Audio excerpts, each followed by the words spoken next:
కట్టెగోడ మీద కూర్చొని ఏదో రాస్తుండేవాడు. మేము పోయి చుట్టూ నిలబడేవాళ్ళం.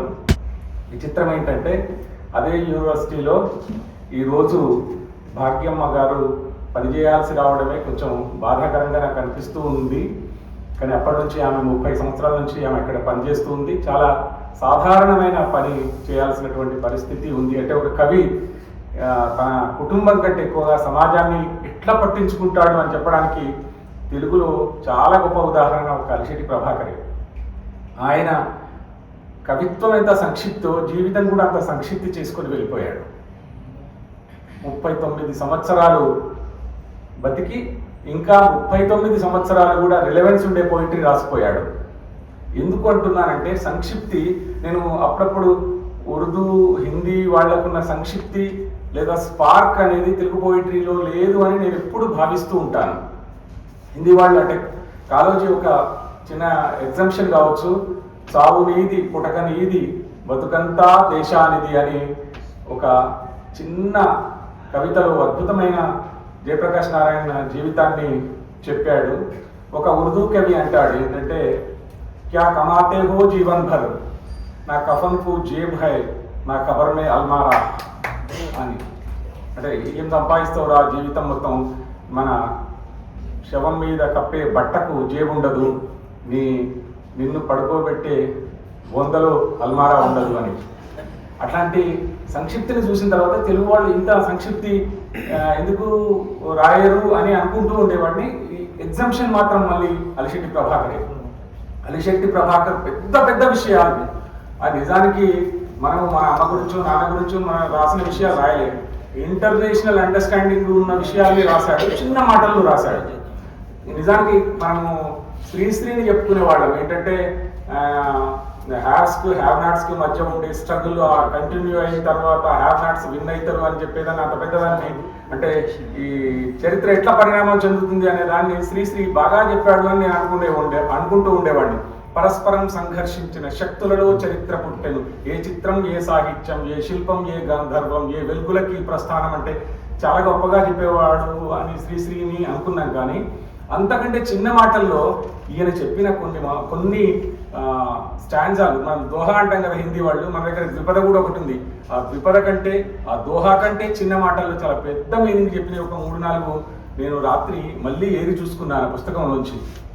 అవి 1-2 మీకు చెప్పాలని అనిపించింది. ఏమంటాడంటే, ఎంఏలు పిహెచ్డీలు అయితే ఏం లాభం, ఎంఏ పిహెచ్డీలు అయితే ఏం లాభం, ఏ ఎమ్మెల్యేకి బామ్మర్దైనా ఉపయోగం. ఇది నిజంగా ద్విపదలో అంటే ఒక సూర్యగణము 3 ఇంద్రగణాలు ఒక సూర్యగణం వేసిందంటే చిన్నగా ఉంది, కానీ ఎంత మీనింగ్ ఉంది. ఇంకా ఒక గొప్ప అంశం ఈయన రాసుకున్నాడు ఏంటంటే, మనం అందరం ఇప్పుడు వేదిక మీద ఉన్న వాళ్ళు వేదిక జూనియర్ కవులకు కూడా మన చుట్టూ తిరిగి చాలామంది మనల్ని బాగా ఇన్ఫ్లుయెన్స్ చేస్తుంటారు, ప్రేమిస్తుంటారు, మనకేదో హెల్ప్ చేసినట్టు, మన దగ్గర నుంచి హెల్ప్ తీసుకున్నట్టు పోతుంటారు. ఆయన కష్టకాలం వచ్చినప్పుడు మాత్రం నా నుండి హెల్ప్ తీసుకున్న వాళ్ళు ఎవరు నా దగ్గరికి రాలేదు, అసలు నాకు సంబంధం లేని వాళ్ళే నాకు హెల్ప్ చేశారని రాసుకున్నాడు అలిశెట్టి ప్రభాకర్. ఇది మనందరికీ కదిలించే వాక్యం. నా నుంచి ఏమీ ఆశించని వాళ్ళే నాకెంతో సహకరించారు అని చెప్పాడు ఆయన. ఇట్లా చెప్పినప్పుడు ఆయన పోయిటరీలో 2-3 లైన్స్ ఏంటంటే, పురోహితుడు, ఇది కొంచెం క్యాస్ట్ అనిపిస్తుంది, పురోహితుడు వ్రతం ఏదైతేనేం, ఎవరి శ్రాద్ధమైతేనేం, వాడి బొర్రెప్పుడు ఫిక్స్డ్ డిపాజిటే అన్నాడు కదా. బర్త్డే పార్టీల గురించి ఏమన్నాడంటే, బర్త్డే పార్టీలు కొవ్వెక్కి ఉండడం, కొవ్వొత్తు లూదడం, ముచ్చటగా దేశాన్ని కొల్లగొట్టేది ముగ్గురే. నాకు బాగా నచ్చింది, విపరీతంగా నచ్చింది. ముచ్చటగా దేశాన్ని కొల్లగొట్టేది ముగ్గురే అన్నాడు ఆయన. మినిస్టర్లు, సినీ స్టార్లు, క్రికెట్ ప్లేయర్లు. అంతేకాదు ఇంకా పైకి పోతే సెక్స్, క్రైమ్, కవలలు, సెక్స్, క్రైమ్, కవలలు కలిపి చదివితే నవలలు. అట్లా అనిపించినప్పుడు నేను చాలా చాలా స్టాండ్జాస్ని చూసాను. మనం ఎప్పుడెప్పుడు దాశరథి చేసింది, ఎంత తీయనగు పెదవులే ఇంటి నీవి తిట్టుచున్నాగాని తీయగుండు అంటే చదివినప్పుడే ఆనందము కంటే పెద్ద ఆనందం కదా. అంటే ఒక కవి ఎప్పుడు ఎట్లా బతుకుతాడు అంటే చెప్పే వస్తువులో నీ ప్రత్యేకత, నీ దృక్పథం, నీ ధోరణి, నువ్వు ఎక్కడికి చెందినవాడివి, నువ్వు ఏ వర్గానికి సంబంధించిన వాడు. వర్గం అంటే జ్ఞాపకం వచ్చింది.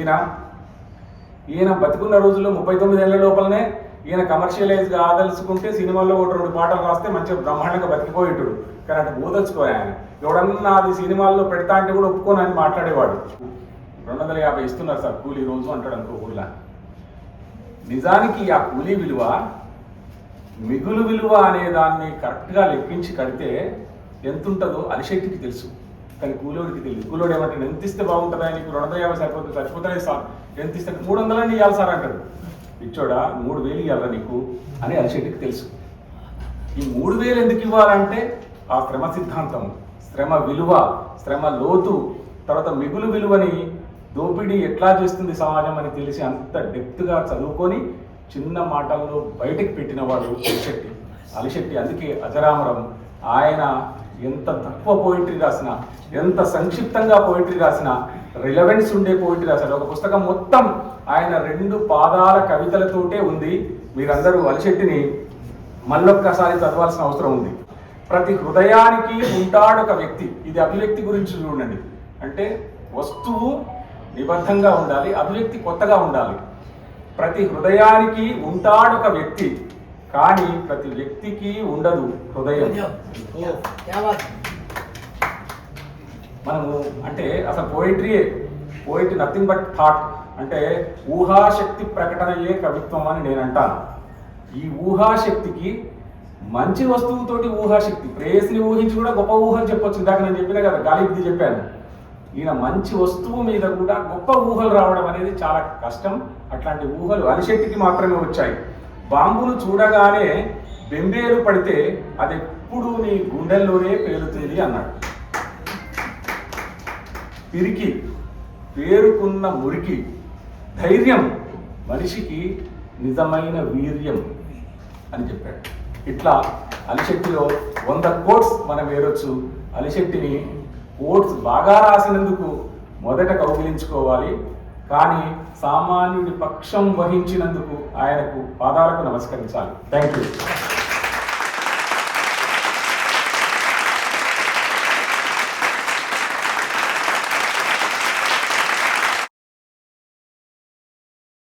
ఈ వీడియో వీక్షించిన అభిమానులందరకు నా వినమ్ర ధన్యవాదాలు. ఈ వీడియో నచ్చితే లైక్ చేయండి, షేర్ చేయండి, మరియు మీ అమూల్యమైన అభిప్రాయాలను కామెంట్స్ రూపంలో రాయండి. అలాగే ఛానల్ను సబ్స్క్రైబ్ చేయండి.